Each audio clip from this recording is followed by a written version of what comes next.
Terve, terve. Hauskaa, että olet siellä kuuntelemassa mun 3-minuuttisen puheeni vuorovaikutuksesta. Mun nimi on Virva-Mari Rask ja mä asun Lempäälässä.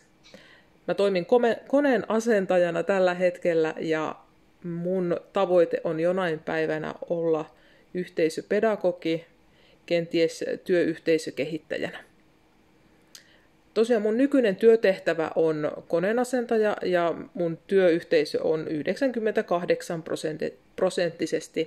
miesoletettuja. Se on aika sellainen perinteinen teollisuuden ala. Oikeastaan mä haluaisin korostaa sen työyhteisön hyviä puolia siinä avoimuudessa ja räväkässä huumorintajussa. Ja sitä täytyy ehkä jotenkin sulatella hetken aikaa, kun siihen työyhteisöön tulee, että minkälainen se dynamiikka siinä keskustelukulttuurissa on.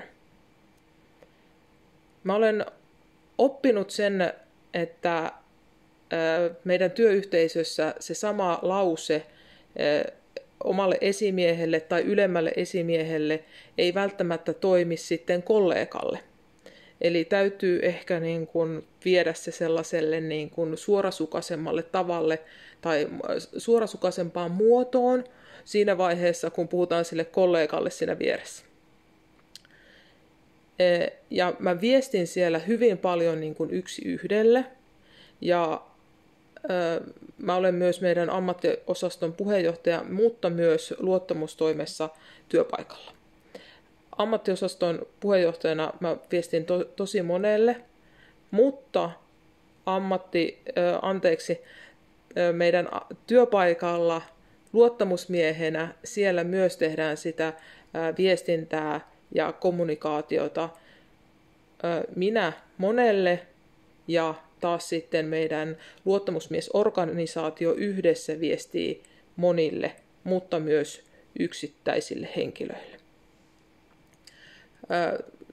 Työpaikalla on tällä hetkellä hyvin paljon symboleja, ikoneja ja sitten tästä kontonaatiosta puhuttaessa opin sen, että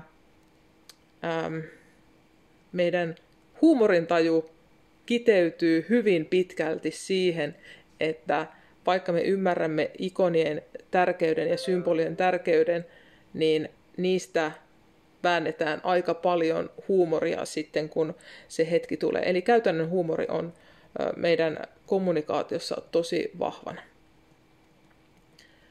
Mutta tässä oli mun 3-minuuttinen. Toivottavasti jaksoitte kuunnella. Paljon jäi sanomatta.